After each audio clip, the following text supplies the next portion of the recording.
Hey all, ఈ video అయితే పండగ ముందు రికార్డ్ చేసిన వీడియో అన్నమాట. సో మా హస్బెండ్ కోసం షాపింగ్ అయితే వెళ్ళాము సౌత్ ఇండియా షాపింగ్ మాల్ కి. సో మా హస్బెండ్ షాపింగ్ కంటే 2-3 డేస్ ముందే నాది భవిద్ది షాపింగ్ అయితే అయిపోయింది. South India shopping mall opposite లో ఉండే గ్లోరీ దోస పాయింట్ దగ్గర లాస్ట్ టైం వెళ్ళినప్పుడు భవిత్ కోసం ఇడ్లీ తీసుకున్నా. చాలా సాఫ్ట్ అండ్ టేస్టీగా ఉండే.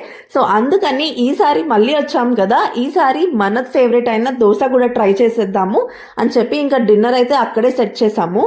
ఇంకా ఎన్ని వెరైటీస్ ఆఫ్ దోసాస్ ఉన్నాయంటే అండి, ఒక 100 to 120 వెరైటీస్ ఆఫ్ దోసాస్ ఉంటాయి. చీజ్ దోశ, పన్నీర్ దోశ, మష్రూమ్ దోశ, ఏవేవో ఉన్నాయండి. నేనైతే ఇదే ఫస్ట్ టైం ఇన్ని రకాల దోశలు చూడడం. మీకు తెలుసో లేదో కామెంట్ సెక్షన్లో చెప్పేయండి. మేమైతే సెట్ దోశ చెప్పాము, కానీ అది రావడానికి ఒక 20 to 25 మినిట్స్ అయితే పడుతుందన్నారు. సో అందుకని మేమేంటంటే ఇంకా టైం అయిపోతుంది కదా, ఇంటికి వెళ్ళిపోవాలని చెప్పి జస్ట్ ప్లెయిన్ దోశ అండ్ మా హస్బెండ్ మసాలా దోశ అయితే తీసుకున్నారు.